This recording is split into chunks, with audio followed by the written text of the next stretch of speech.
নাসার এক অভূতপূর্ব আবিষ্কার এলিয়েনের অস্তিত্বের সম্ভাবনা আরো খানিকটা বাড়িয়ে দিল। না, খুব একটা দূরে নয়, আমাদের সৌরজগতের মধ্যেই সমুদ্র লুকিয়ে থাকার আভাস পেলেন বিজ্ঞানীরা। আগে যা ভাবা হয়েছিল তার থেকে বেশি সময় ধরে ওইসব জায়গায় পানি থাকা সম্ভব বলে মনে করছেন নাসার গবেষকরা। নেপচুন গ্রহের কক্ষপথের বাইরে এক অজানা বস্তু রয়েছে। এখানকার তাপমাত্রা অত্যন্ত কম, -200 ডিগ্রিতে নেমে যায় তাপমাত্রা। সেখানে অত ঠান্ডায় তরল পানি থাকার সম্ভাবনা খুবই কম। তবে বরফের স্তরের নিচে সমুদ্র লুকিয়ে রয়েছে এমনই আভাস পাওয়া গিয়েছে। নাসার গবেষণা ইঙ্গিত দিচ্ছে চাঁদের আকর্ষণের ফলে তৈরি হওয়া উত্তাপে সমুদ্র লুকিয়ে থাকতে পারে বহুদিন ধরে। বিশাল বরফের ছাইয়ের তলায় সেই সমুদ্র রয়েছে বলেই মনে করা হচ্ছে।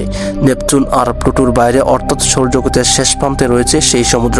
নাসার বিজ্ঞানী প্রবল সাক্সেনা জানিয়েছেন ওই বস্তুটি পানি ও প্রাণের দ্বারক বলে মনে করা হচ্ছে। যদি আমাদের গবেষণা সত্যি প্রমাণিত হয় তাহলে প্রাণ থাকার সম্ভাবনা অনেকটাই বেড়ে যাবে। দীর্ঘদিন ধরেই ভিন গ্রহে চলছে প্রাণের খোঁজ, এবার আরো একবার সেই গবেষণার প্রাণের অস্তিত্ব খুঁজে পাওয়ার দিকে এক ধাপ এগুলো বলেই মনে করা হচ্ছে। ভিডিওটি ভালো লাগলে অবশ্যই চ্যানেলটি সাবস্ক্রাইব করবেন এবং ফেসবুক পেজ থেকে থাকলে অবশ্যই পেজটি ফলো দেবেন এবং ভিডিওতে একটি লাইক দেবেন।